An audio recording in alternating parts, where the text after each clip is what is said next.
ఈ రాష్ట్ర ముఖ్యమంత్రి ఈ రాష్ట్రంలో ఉన్నటువంటి 1,84,00,000 మహిళా సంబంధించిన మహిళామణులకు క్షమాపణ చెప్పాల్సిన అవసరం ఉంది. వారి భార్యమని కూడా గీత గారు కూడా మహిళనే. రేవంత్ రెడ్డి గారు తన భార్య అయిన మహిళ అయినటువంటి గీత కూడా సారి చెప్పాల్సిన అవసరం ఉంది.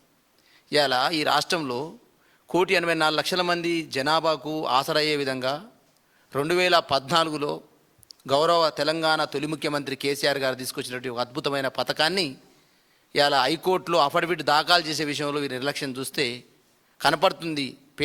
పేదల పట్ల, పేదలకు ఉపయోగించే సంక్షేమాల పట్ల ఈ ప్రభుత్వానికి ఎంత స్థితి ఉందో అర్థమవుతూ ఉంది.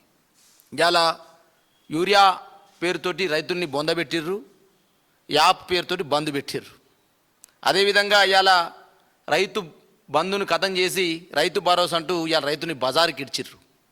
ఇవాళ కళ్యాణ లక్ష్మి చెక్కులు కూడా సకాలంలో అందజేయకుండా ఇవాళ కళ్యాణ లక్ష్మి చెక్కుల్ని సుమారు గతంలో ఇంతకుముందు మా మాజీ రాష్ట్ర కార్పొరేషన్ చైర్మన్ ఎర్రోల శ్రీనివాస్ గారు చెప్పారు. వాస్తవానికి మహిళల యొక్క కన్నీళ్ళ నుంచి పుట్టింది కళ్యాణ లక్ష్మి పథకం. ఆడపిల్లల యొక్క కన్నీళ్ళ నుంచి పుట్టింది కళ్యాణ లక్ష్మి పథకం. గిరిజన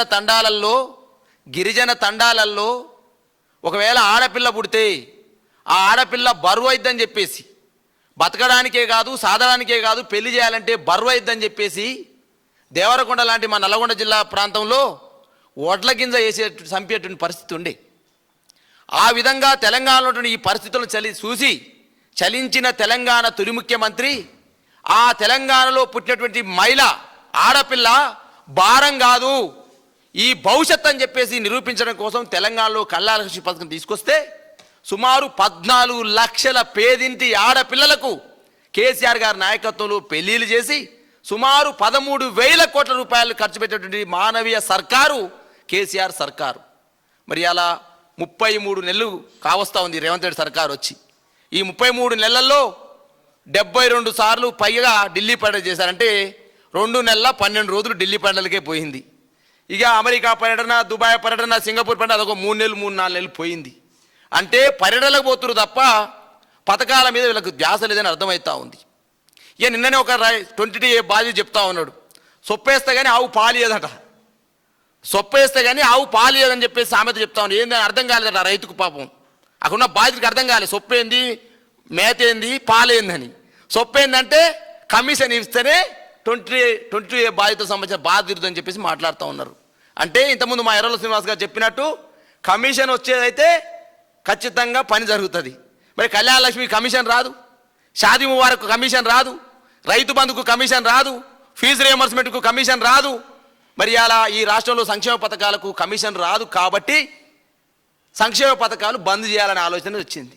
అందుకని దాని అఫిడవిట్ కోర్టు లాయర్ ఏం వాదిస్తూ ఉన్నాడు, మీరు ఉద్యోగులకు బెనిఫిట్స్ ఇవ్వట్లేరు, అదేవిధంగా ఫీజు రియంబర్స్మెంట్ ఇవ్వట్లేరు, ఈ 2 ఇవ్వట్లేరు కాబట్టి కళ్యాణ లక్ష్మి ఎందుకు ఇస్తారని చెప్పేసి వాదన చేస్తూ ఉన్నాడు. ఇది అడ్డగోలి వాదన, ఇది నాకు అర్థం కావట్లే.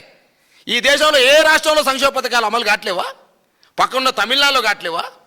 పక్కన్న నీ కర్ణాటక కాంగ్రెస్ పార్టీ అమలు చేస్తున్నట్టు కర్ణాటకలో కూడా 5 గ్యారెంటీలు పెట్టరు కదా.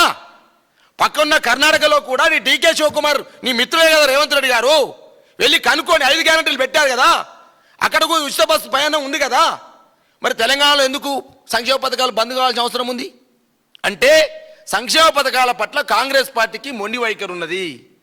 అసలు సంక్షేమ పథకాలు తీసేయాలనే ఆలోచన రేవంత్ రెడ్డి గారికి ఉంది కాబట్టి ఈ పథకాల పట్ల నిర్వీర్యం చేయడం కోసం ఈ అన్నిటి మీద వెనక ఏముంది, కేసీఆర్ పథకాన్ని తొలగించాలి. కేసీఆర్ ఏ పథకం పెడితే ఆ పథకాన్ని మొత్తం కూడా బొందబెట్టాలి. అందుకనే కేసీఆర్ కిట్టు బొందబెట్టిండు, రైతు బంధును రైతు భరోసాకు మార్చి దాన్ని బొందబెట్టిండు, యూరియాని అందియకుండా రైతుల్ని బొందబెట్టే పరిస్థితి తీసుకొచ్చినాడు. ఇవాళ గురుకుల పాఠశాల పెడితే గురుకుల పాఠశాలను తీసేసి ఇవాళ ఇంటిగ్రేటెడ్ ఏంటంటే స్కిల్ యూనివర్సిటీస్ అని చెప్పేసి పెద్ద ఎత్తున స్కూల్స్ పెడతా ఉన్నాడు. ఆ స్కూళ్ళల్లో ఏం లేదు, ఇన్ఫ్రాస్ట్రక్చర్ లేదు. అంటే ఈ విధంగా కేసీఆర్ కిట్ని ఖతం చేసిన, రైతు బంధుని ఖతం చేసిన, కేసీఆర్ పెట్టే కళ్యాణ లక్ష్మిని కూడా ఖతం చేయాలనే ఆలోచన దీంట్లో కనపడుతుంది తప్ప కేసీఆర్ గారిని ఆనమాలు తీసేయాలనే ఆలోచన తీసుకొచ్చింది కదా, ఇదే పెద్ద ఆనమాలట. కాబట్టి ఇలా రాష్ట్రంలో మహిళలందరికీ మేము అప్పీల్ చేస్తూ ఉన్నాం, మీరు చీపులు పట్టుకొని బయటకు వెళ్ళాల్సిన అవసరం ఉంది. ఈ రాష్ట్రంలో ఉన్నటువంటి కాంగ్రెస్ పార్టీ ఎమ్మెల్యేలు ఉన్నారు కదా, ఆ ఎమ్మెల్యేల ఇళ్ళ మీదకి చీపులు పట్టుకొని బయలుదేరాలి. అయ్యా మా బిడ్డల పెళ్లి చేయడం మీకు ఇష్టం లేదా? మా బిడ్డలకు ప్రభుత్వం ఇచ్చే కళ్యాణ లక్ష్మి ఏదైతే గతంలో కేసీఆర్ గారు పెట్టిర్రో 1,116 ఇవ్వడం మీకు ఇష్టం లేదని చెప్పేసి చీపుర్లతోటి ఇల్లును ముట్టడించాలని చెప్పేసి అలా ఈ రాష్ట్రంలో మహిళామణులతో పాటుగా రేవంత్ రెడ్డి భార్య గారైనటువంటి మరి గీత గారికి కూడా మేము విజ్ఞప్తి చేస్తా ఉన్నాం. Thank you.